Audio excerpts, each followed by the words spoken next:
Hi, it's Andrew, and this is my influences demo, Pecha Ketchup, for seminar. Starting with the biggest influence on my work is Northern Renaissance art in general and the painter Holbein. His ambassador's painting had an enormous influence on me. It continues to influence me, particularly because of the emphasis that he puts on still objects and issues of ownership. I'm compelled by Holbein and his attention to detail. His painting is surprisingly modern even today, and you can see how he disguises the skull, which can't be recognized from the front of the picture. It only snaps into correct perspective when you view the picture from the far right. Cindy Wright and her pictures of nature mort are a contemporary influence on me. Although it isn't visible in a slide on a computer screen, her pictures really draw you in because they're monumental sized canvases of small objects.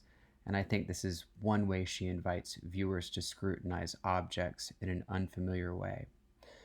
I love that she's not afraid to delve into dark material. Often the fruit is rotting, decomposing in her pictures.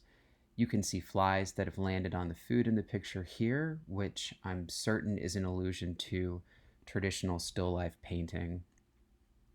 A real discovery in my late 20s was a room at the British Museum called the Enlightenment Room, which houses thousands of objects in bookcases similar to the presentation style of natural history museums with their concerns regarding taxonomy and classifying things.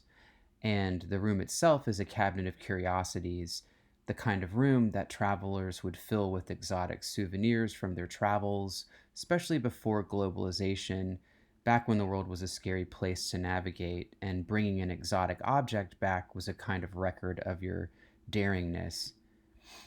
So, speaking of still life and collections, a strong current inspiration to a recent series of my work is the Dennis Severs House Museum.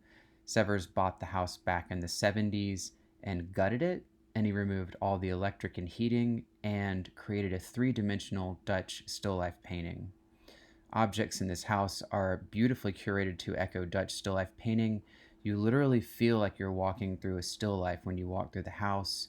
Discarded clothing, half eaten meals are all there. You get a sense that when you walk through the door, you walk through the frame of a painting as well. Lastly, a film inspiration is Picnic at Hanging Rock. It's about the mysterious disappearance of three schoolgirls in 1900 on Valentine's Day on an outing to a place called Hanging Rock. The score is strange and lovely, and there's all these allusions to queer desire and repression in here too.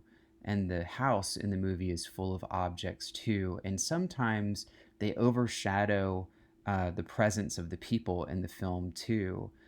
People seem to kind of take on secondary roles. So I love that it features objects in a strange way.